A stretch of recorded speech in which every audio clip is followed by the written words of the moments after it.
Halo guys, kembali lagi ke Konstitusionalis TV. Hari ini hari Senin, orang-orang pada kerja, kita ngapain nih Bang? Jalan-jalan. Jalan-jalan. Nah, begitulah enaknya jadi YouTuber. Jadi orang-orang pada kerja, kita jalan-jalan refreshing. Sambil bikin konten Sambil kan? bikin konten produktif. Jadi kan banyak yang bertanya nih teman-teman ya, bahwa permohonan kita yang kemarin tuh kita belum jelaskan secara detail. Mungkin kita bertanya ke kuasa hukum kita sendiri nih, gimana Bang untuk permohonan-permohonan yang sedang kita jalani? Ya tinggal nunggu proses registrasi. Oh, proses Jadi, registrasi. tapi sebenarnya gini, MK ini kan dalam proses administrasi perkaranya, Ya. itu ada yang memang menurut gue cukup progresif, di mana MK tuh kayaknya melihat prioritas perkara. Prioritas perkara. Jadi perkara-perkara yang menyangkut tentang pilkada itu diregistrasi lebih dulu dan disidangkan lebih dulu, melompati perkara-perkara yang karena pilkada. Ya, karena memang durasi waktu pilkada ini Kayaknya gitu. mepet. Kayaknya memang pertimbangannya itu kenapa MK melompati perkara-perkara lain yang bukan menguji tentang undang-undang pilkada. Itu kayaknya pertimbangannya lebih ke situ deh. Lebih ke soal untuk mengejar waktu, jangan sampai nanti pilkada sudah jalan, pengujiannya belum putus. Gitu. Nah, makanya kita juga berharap perkara kita kan juga tentang pilkada tuh. Pilkada, iya. Tentang larangan berkampanye. Nah, mudah-mudahan MK juga memperlakukan sama nih perkara kita nih. Bisa segera diregistrasi dan bisa Iya. segera disidangkan. Berarti kalau misalkan untuk masalah kampanye nih, kita melihat dari sisi kampanye, kan kebanyakan nih melihat dari Pilpres yang kemarin nih Bang ya. Banyak sih para pemimpin ataupun di kementerian ataupun ASN yang berkampanye untuk mengusung beberapa calon-calon yang mereka udah ini.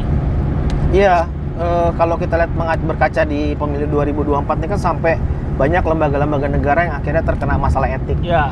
Kayak Mahkamah Konstitusi gitu kan.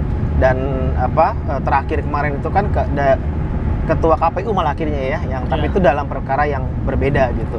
Nah, tapi dalam konteks penyelenggara negaranya itu kan kayak misalnya menimbulkan banyak potensi penyalahgunaan wewenang. Ya.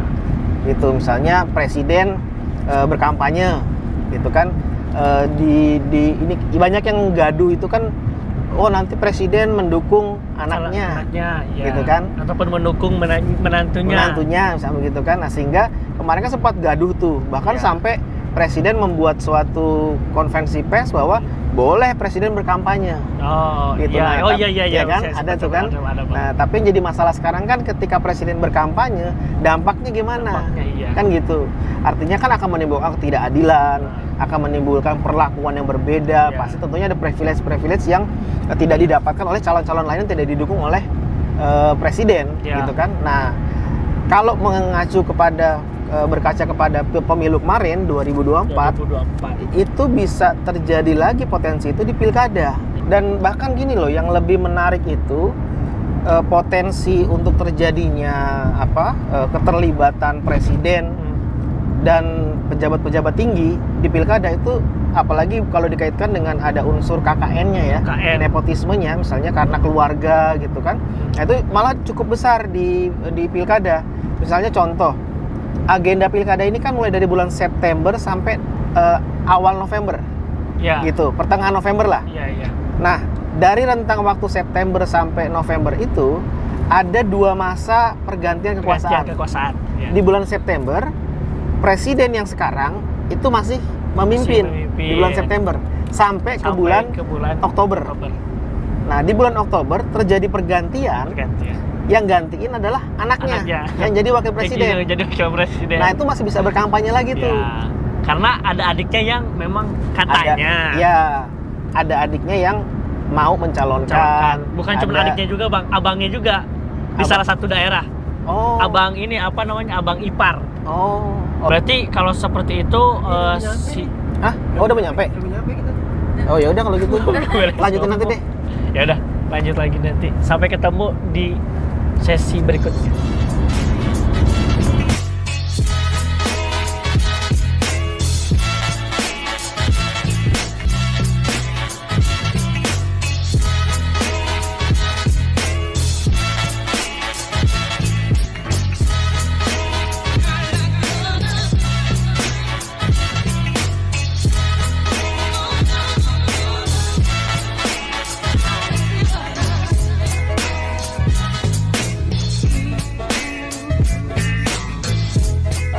kita udah sampai di Telaga Saat 0 km Ciliwung. Oh, ini 0 km? Iya, ini 0 km Ciliwung. Jadi pembahasan tadi di mobil kita belum sempat beres tuh karena emang tadi udah sampai kan.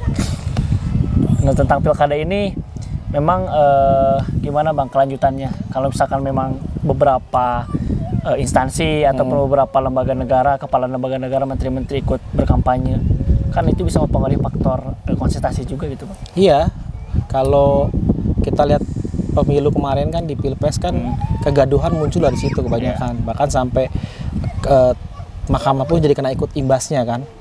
Gitu. Artinya seandainya kepentingan para penyelenggara negara ini bisa dikesampingkan, ya otomatis akan mengurangi kegaduhan itu. Gitu. Berarti kalau misalkan nih ada salah satu paslon yang didukung misalkan ya oleh beberapa pejabat yang sedang menjabat gitu kan. Itu kan secara tidak langsung penyalahgunaan kewenangan gitu ya. Jadi akan muncul ketidakadilan. Misalnya di satu daerah mengadakan pilkada, lalu yang satu itu keluarganya presiden, gitu, atau keluarganya wakil presiden. Nah, otomatis kan dukungan yang dimiliki oleh presiden atau wakil presiden ini kan pasti akan tumpah ke calon ini. Sementara yang satu lagi tidak mendapatkan dukungan dari presiden atau wakil presiden atau pejabat manapun. Nah, itulah muncul ketidakadilan di situ. Ya berarti itu kalau misalkan itu bisa dilaksanakan, beberapa hal itu bisa terjadi, maka ngapain ada kontestasi gitu? Ya itu. Artinya kan yang pertama tadi soal ketidakadilan. Yang kedua, ketika presiden, wakil presiden, menteri atau kepala badan atau lembaga negara itu ikut turun berkampanye, pastikan kekuasaan juga akan ikut turun. Misalnya seorang presiden berkampanye, ya pasti kan harus dijaga oleh pas pampres ya, gitu. Nggak boleh tuh presiden turun tanpa ada penjagaan pas pampres. Itu kan juga akhirnya menjadi timbul pandangan yang kurang baik lah misalnya dari masyarakat. Yang sebenarnya aturannya sudah ada. Ketika presiden turun berkampanye atau pejabat wakil presiden turun, dia memang tetap harus ada penjagaan.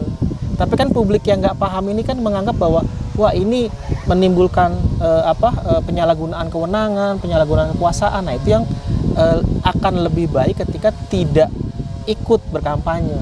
Nah kalau saat sedang menjabat memang harus ada pembatasan. Jadi kalau misalkan bertanya lalu kemudian dibatasi dong hak politiknya, ya enggak. Yang namanya orang yang sedang menjabat memang akan ada pembatasan-pembatasan yang harus dikenakan kepada dirinya. Tujuan negara hukum ini kan untuk membatasi kekuasaan. Nah, ketika orang sedang menjabat, maka bukan berarti kemudian loh itu jadi dibatasi hak politiknya. Nggak seperti itu konsepnya. Gitu, konteksnya nggak seperti itu. Karena yang perlu dipahami bahwa ini Indonesia negara hukum, maka tujuan dari negara hukum adalah membatasi kekuasaan, sehingga ketika seorang sedang menjabat, menjadi presiden, menjadi wakil presiden, menteri, sedang berkuasa, maka kekuasaan itu harus dibatasi. Nah, dalam konteks kontestasi ini, pembatasannya itu melalui apa? Ya dilarang untuk ikut berkampanye. Gitu loh, dibatasi, nggak boleh ikut berkampanye.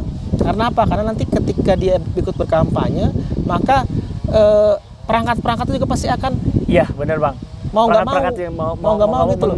Oke lah, mungkin secara langsung nggak mengatakan kami netralitas, ya netral. Tapi ketika presidennya turun kan pasti yang di bawah pengen menyenangkan pimpinannya, ikut bantu. Nah ini yang kemudian diantisipasi, jangan sampai kemudian hal-hal seperti itu terjadi. Nah lebih bagus ya sudah dibikin saja baik ASN, TNI, Polri dan juga pejabat kepala badan, presiden, wakil presiden, menteri, itu semua udah nggak usah berkampanye, gitu kan nggak ada masalah juga, gitu. Nah itu yang menjadi titik poin kita.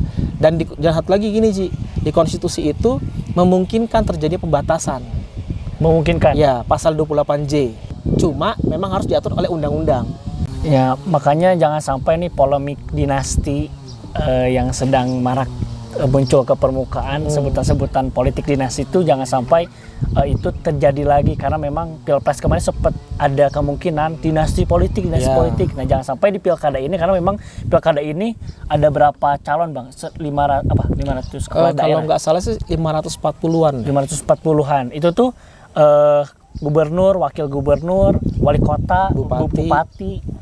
Dan itu menyangkut semuanya. Jadi harapan Abang untuk pengujian uji material ini di Mahkamah Konstitusi seperti apa nih Pak?